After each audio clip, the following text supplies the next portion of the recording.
Greetings to everyone out there in the NoDQ galaxy. Welcome to the NoDQ live recap of Smackdown Live for June 25th, 2019.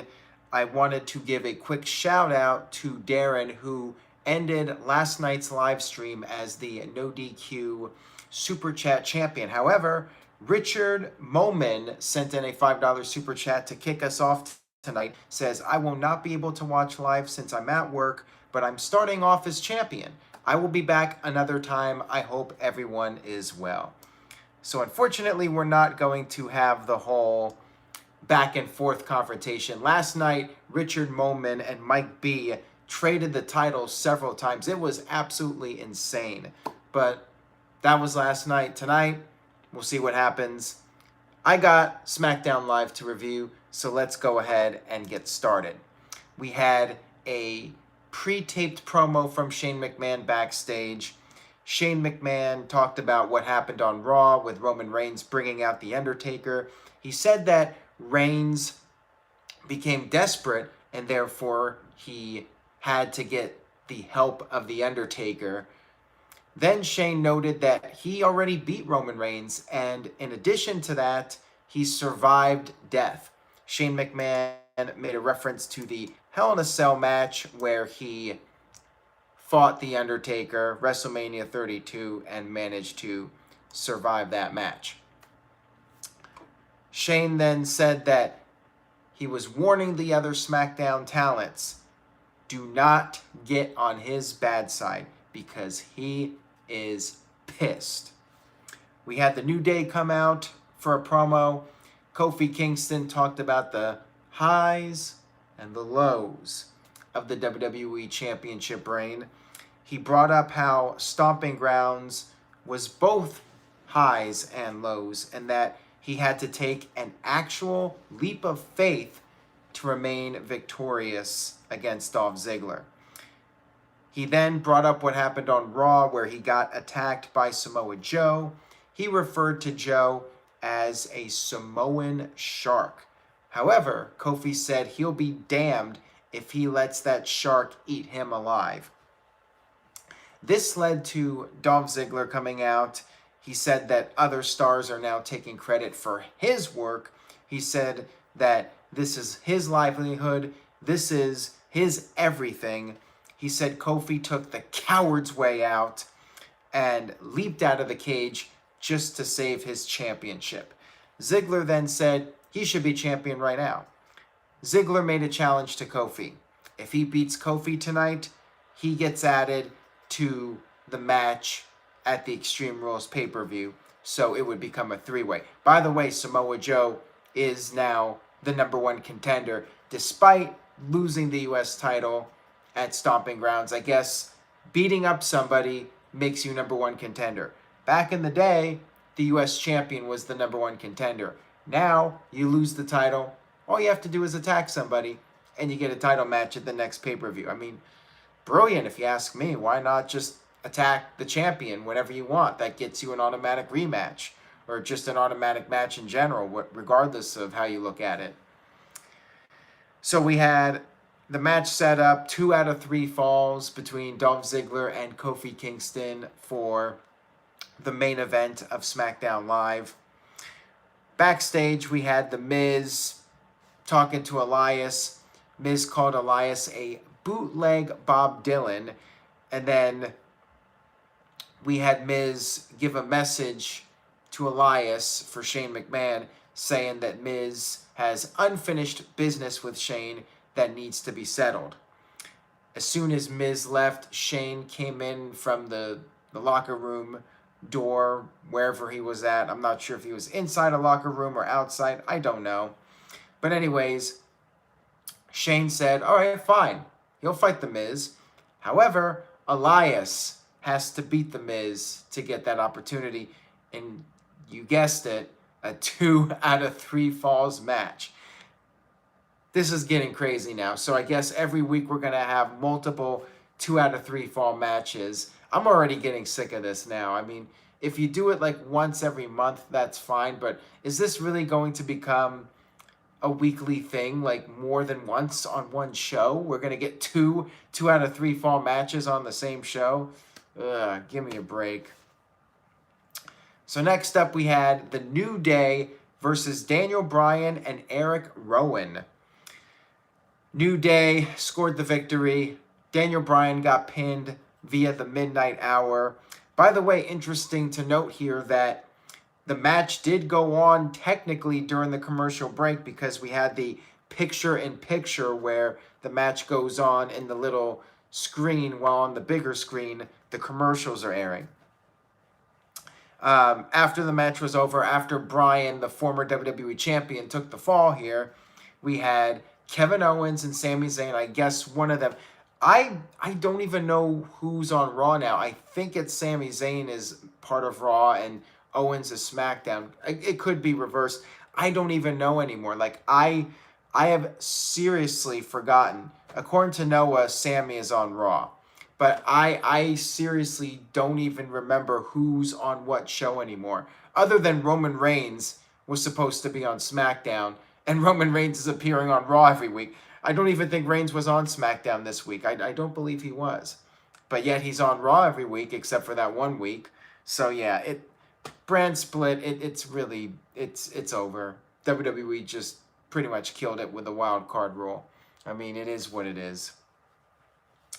So anyways, Owens and Zayn came out, attacked the New Day. This led to Heavy Machinery coming out, and you guessed it, during the commercial break, they turned this into an 8-man tag team match. So the same guys in another match. You have all these people not getting TV time, yet you can do a second match with the same people to take up more TV time. I mean, it's overexposure. I mean, you're overexposing a lot of guys here, not just Roman Reigns, but Daniel Bryan, the New Day, and the list goes on. All these people that keep appearing on the same shows, on both shows every single week. It's just, it really is becoming overkill. If anything, guys should be appearing on television every other week instead of having the same people on both shows every single week. But hey, that's just my opinion. Heavy Machinery hit the compactor to pin Sami Zayn. So basically this was like 50-50 booking because the heels won at Stomping Grounds. New Day lost to Owens and Zayn, and then Bryan and Rowan defeated Heavy Machinery. And here on SmackDown, the babyfaces got their wins back. So there you go, 50-50 booking. We had footage shown from a conversation that Nikki Cross and Alexa Bliss had. I guess it was a WWE.com exclusive, whatever. Nikki managed to get a match with Bayley on SmackDown, and Nikki said that if she won the match, Alexa would get her rematch against Bayley at the Extreme Rules pay-per-view. And Alexa was not on SmackDown, not because of the wild card. I think Alexa's on Raw anyways, but she wasn't there because she's in Japan or doing something. Next up, we had The Miz versus Elias, 2 out of 3 falls. Shane McMahon was out there with Elias. Elias insulted the Blazers, the Trailblazers from Portland. And I only know the Blazers are the basketball team because I live there.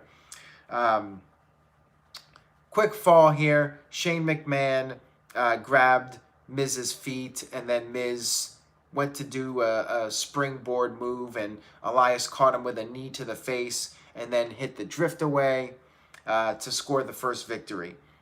There was the reset period, and when we came back from the commercial and the reset period, we had Miz hit the skull-crushing finale, but then Shane McMahon ran in for the disqualification to end the second fall, giving Miz a victory over Elias by DQ.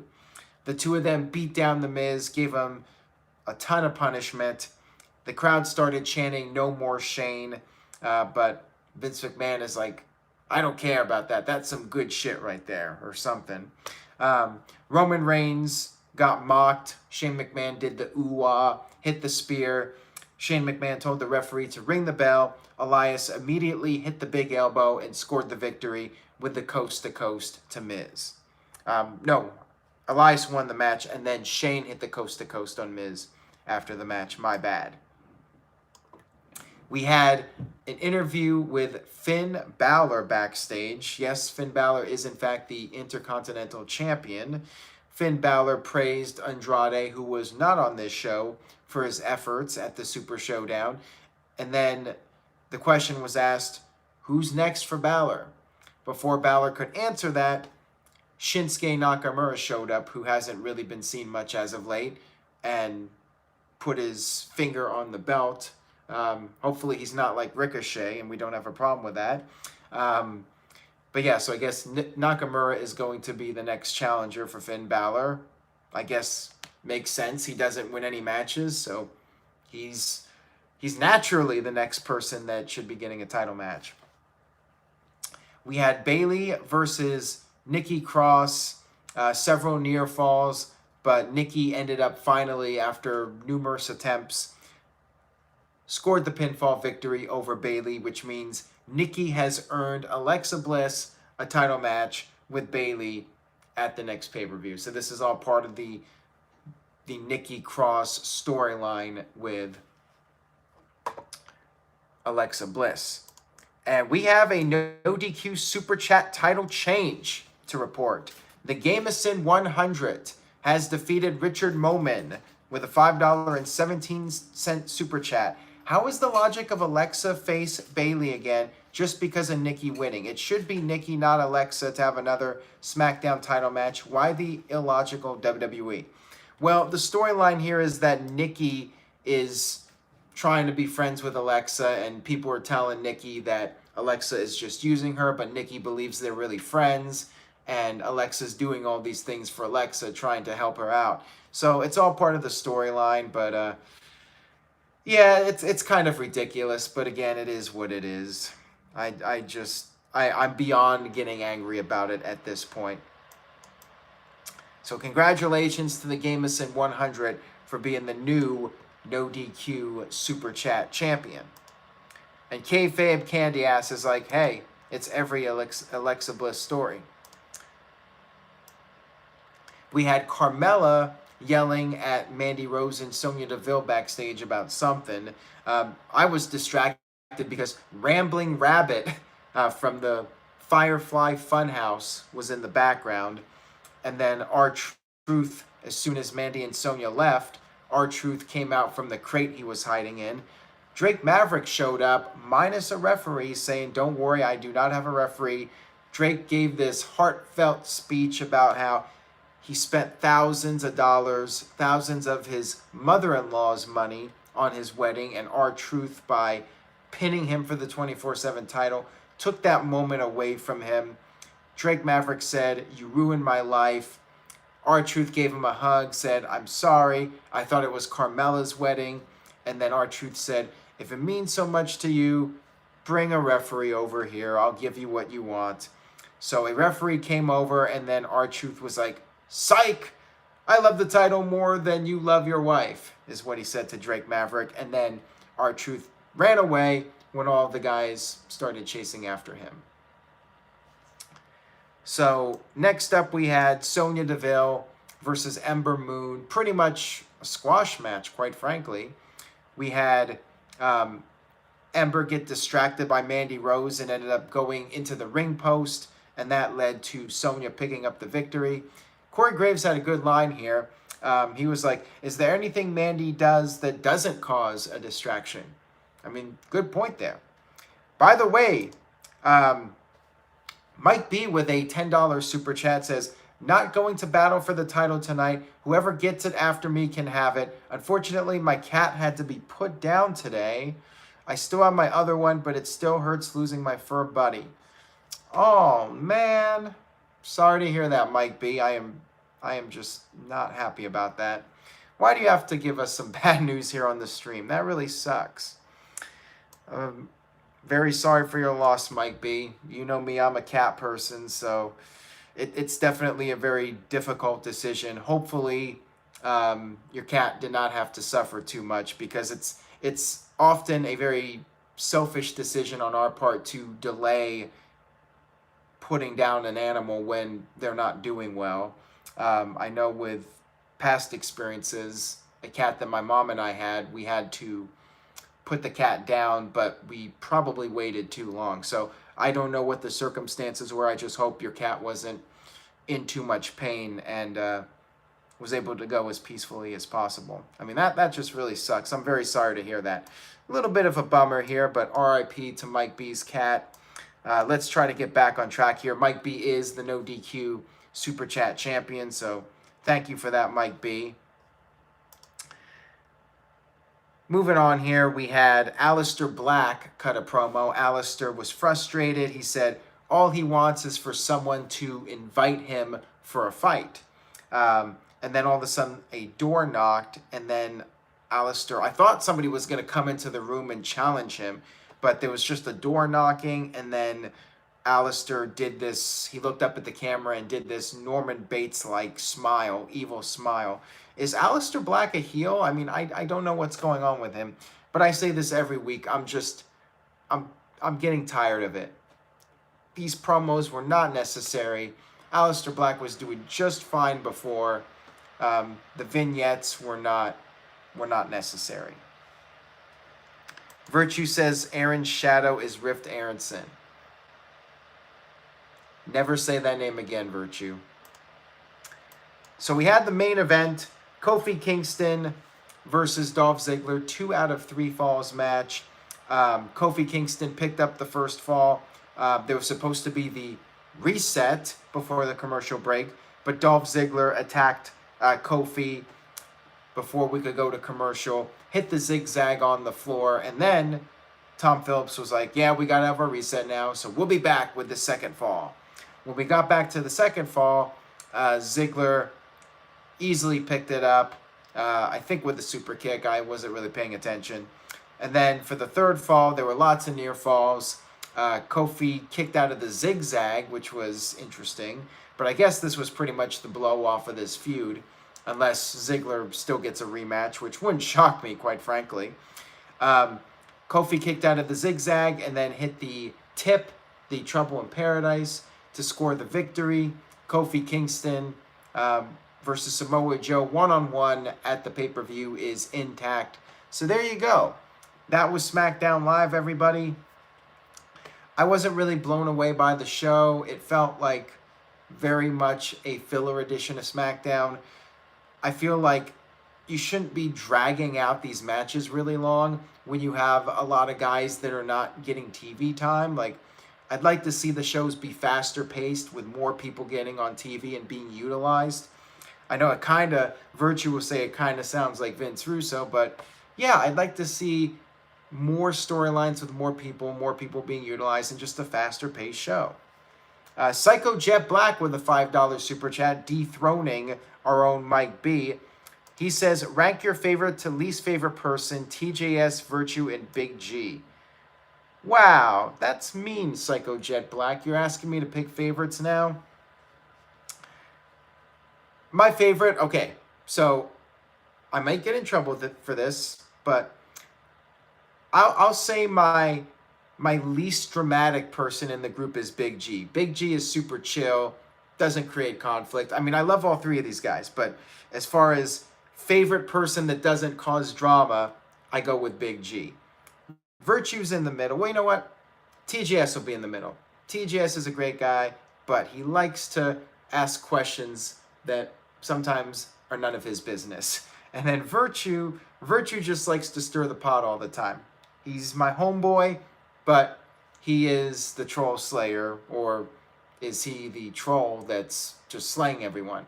That's for you to decide. But yeah, they're all awesome people, but I decided to do a little bit of a change with those rankings and what you asked me to do there. Change it up a little bit.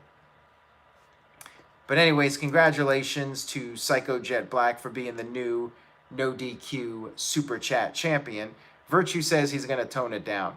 Yeah, Virtue, you definitely tend to slay those trolls, or are you the troll that's slaying everybody?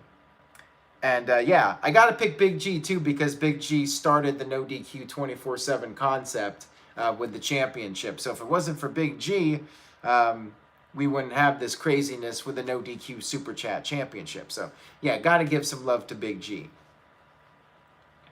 All right, guys, so let's do the letter grade for SmackDown Live.